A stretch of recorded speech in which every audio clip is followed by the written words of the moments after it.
Yosua 13. Daerah-daerah yang belum direbut. Setelah Yosua menjadi tua dan lanjut umurnya, berfirmanlah Tuhan kepadanya, "Engkau telah tua dan lanjut umur, dan dari negeri ini masih amat banyak yang belum diduduki. Inilah negeri yang tertinggal, segenap wilayah orang Filistin dan seluruh negeri orang Gesur, mulai dari sungai Sikor di sebelah timur Mesir sampai ke daerah Ekron ke arah utara. Semuanya itu terhitung tanah orang Kanaan. Ada 5 raja kota orang Filistin, yakni di Gaza, di Asdod, di Askelon, di Gad, dan di Ekron. Dan orang Awi di sebelah selatan. Seluruh negeri orang Kanaan dan Meara kepunyaan orang Sidon sampai ke Afek, sampai ke daerah orang Amori. Selanjutnya negeri orang Gebal dan seluruh gunung Libanon di sebelah matahari terbit. Mulai dari Baal Gad di kaki gunung Hermon sampai ke jalan yang menuju ke Hamat. Semua orang yang diam di pegunungan, mulai dari gunung Libanon sampai ke Misrefot Maim, semua orang Sidon. Aku sendiri akan menghalau mereka dari depan orang Israel.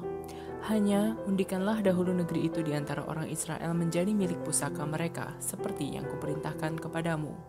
Oleh sebab itu, bagikanlah negeri ini kepada suku yang 9 itu, dan kepada suku Manasya yang setengah itu menjadi milik pusaka mereka." Pembagian tanah yang di seberang sungai Yordan. Bersama-sama dengan suku Manasya yang setengah lagi, orang Ruben dan orang Gad telah menerima milik pusaka mereka yang telah diberikan Musa kepada mereka di sebelah timur sungai Yordan, seperti yang ditentukan Musa hamba Tuhan itu kepada mereka, yakni mulai dari Aro, yang di tepi sungai Arnon, kota pada pertengahan sungai itu, dan seluruh dataran tinggi dari Medeba sampai ke Dibon, dan segala kota Sihon, raja orang Amori yang berkerajaan di Heshibon, sampai ke daerah orang Amon. Selanjutnya Gilead dan daerah orang Gesur dan orang Maaka, serta seluruh gunung Hermon dan seluruh tanah Basan sampai ke Salka. Seluruh kerajaan Og di Basan yang memerintah di Ashitarot dan Edrei, dialah yang tinggal hidup dari sisa-sisa orang Refaim yang telah dikalahkan dan dihalau oleh Musa. Tetapi orang Israel tidak menghalau orang Gesur dan orang Maaka itu, sehingga Gesur dan Maaka masih tetap diam di tengah-tengah Israel sampai sekarang. Hanya kepada suku Lewi tidak diberikan milik pusaka. Yang menjadi milik pusakanya ialah Tuhan Allah Israel, seperti yang dijanjikannya kepada mereka. Kepada suku Bani Ruben menurut kaum-kaum mereka telah diberikan Musa bagian ini. Daerah kepunyaan mereka mulai dari Aroer yang di tepi sungai Arnon, kota pada pertengahan sungai itu, dan seluruh dataran tinggi dekat Medeba. Heshibon dan segala kotanya yang di dataran tinggi, yakni Dibon, Bamot Baal, Bet Baal Meon, Yahas, Kedemot, Mefaat, Kiryataim, Sibma, Zeret Hasahar di atas gunung di lembah itu, Bet Peor, lereng-lereng gunung Pisgah, Bet Yesimot, selanjutnya segala kota di dataran tinggi itu dan seluruh kerajaan Sihon, raja orang Amori yang memerintah di Hesibon yang dikalahkan oleh Musa.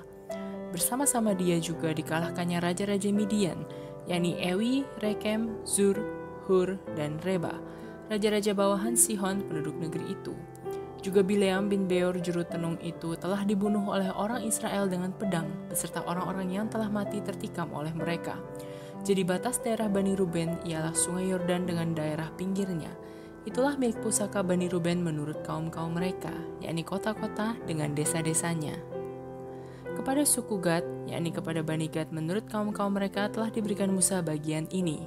Daerah kepunyaan mereka ialah Yezer dan segala kota negeri Gilead, serta setengah negeri orang Amon sampai ke Aroer yang di sebelah timur Raba, yakni mulai dari Hesibon sampai ke Ramat Mispa dan Betonim, dan dari Mahanaim sampai ke daerah Debir, dan di lembah Bet Haram, Bet Nimra, Sukot, dan Zavon, sisa kerajaan Sihon Raja Hesibon. Sungai Yordan dengan daerah pinggirnya sampai ke ujung danau Kineret di sebelah timur sungai Yordan. Itulah milik pusaka Bani Gad menurut kaum-kaum mereka, yakni kota-kota dengan desa-desanya. Kepada suku Manasya yang setengah itu, yakni kepada puak Bani Manasya yang setengah itu, menurut kaum-kaum mereka telah diberikan Musa bagian ini. Daerah mereka mulai dari Mahanaim, seluruh Basan, seluruh kerajaan Og, Raja Basan, dan segenap Hawat Yair yang di Basan itu, 60 kota banyaknya. Selanjutnya setengah Gilead, Ashitarot dan Edrei, kota-kota kerajaan Og di Basan menjadi bagian Bani Makir, anak Manasya, yaitu bagian setengah Bani Makir menurut kaum-kaum mereka. Itulah semuanya yang dibagikan Musa sebagai milik pusaka di dataran Moab di sebelah timur sungai Yordan dekat Yeriko. Tetapi kepada suku Lewi, Musa tidak memberikan milik pusaka. Tuhan Allah Israel, dialah yang menjadi milik pusaka mereka, seperti yang dijanjikannya kepada mereka. Yosua 14. Pembagian tanah Kanaan. Inilah semuanya yang diterima oleh orang Israel sebagai milik pusaka di tanah Kanaan, yang telah dibagikan kepada orang Israel oleh Imam Eleazar dan Yosua bin Nun dan para kepala kaum keluarga dari suku-suku mereka, dengan mengundi milik pusaka itu seperti yang diperintahkan Tuhan dengan perantaraan Musa mengenai suku-suku yang 9,5 itu. Sebab kepada suku-suku yang 2,5 lagi telah diberikan Musa milik pusaka di seberang sungai Yordan, tetapi kepada orang Lewi tidak diberikannya milik pusaka di tengah-tengah mereka. Sebab Bani Yusuf merupakan 2 suku, Manasye dan Efraim. Maka kepada orang Lewi tidak diberikan bagiannya di negeri itu, selain dari kota-kota untuk didiami dengan tanah penggembalaannya untuk ternak dan hewan mereka. Seperti yang diperintahkan Tuhan kepada Musa, demikianlah diperbuat oleh orang Israel dan dibagi-bagi merekalah negeri itu. Kaleb mendapat Hebron. Bani Yehuda datang menghadap Yosua di Gilgal. Pada waktu itu berkatalah Kaleb bin Yefune orang Kenas itu kepadanya, "Engkau tahu firman yang diucapkan Tuhan kepada Musa abdi Allah itu tentang aku dan tentang engkau di Kades Barnea.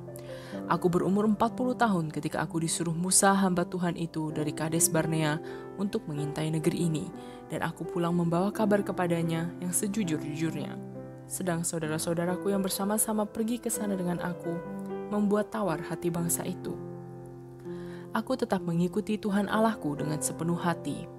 Pada waktu itu Musa bersumpah, katanya, sesungguhnya tanah yang diinjak oleh kakimu itu akan menjadi milik pusakamu dan anak-anakmu sampai selama-lamanya, sebab engkau tetap mengikuti Tuhan Allahku dengan sepenuh hati. Jadi sekarang, sesungguhnya Tuhan telah memelihara hidupku seperti yang dijanjikannya. Kini sudah 45 tahun lamanya sejak diucapkan Tuhan firman itu kepada Musa, dan selama itu orang Israel mengembara di padang gurun. Jadi sekarang telah berumur 85 tahun aku hari ini. Pada waktu ini aku masih sama kuat seperti pada waktu aku disuruh Musa. Seperti kekuatanku pada waktu itu, demikianlah kekuatanku sekarang untuk berperang dan untuk keluar masuk. Oleh sebab itu, berikanlah kepadaku pegunungan yang dijanjikan Tuhan pada waktu itu. Sebab engkau sendiri mendengar pada waktu itu, bahwa di sana ada orang enak dengan kota-kota yang besar dan berkubu. Mungkin Tuhan menyertai aku, sehingga aku menghalau mereka seperti yang difirmankan Tuhan." Lalu Yosua memberkati Kaleb bin Yefune, dan diberikannya Hebron kepadanya menjadi milik pusakanya. Itulah sebabnya Hebron menjadi milik pusaka Kaleb bin Yefune orang Kenas itu sampai sekarang ini, karena ia tetap mengikuti Tuhan Allah Israel dengan sepenuh hati. Nama Hebron dahulu ialah Kiryat Arba. Arba ialah orang yang paling besar di antara orang Enak, dan amanlah negeri itu berhenti berperang.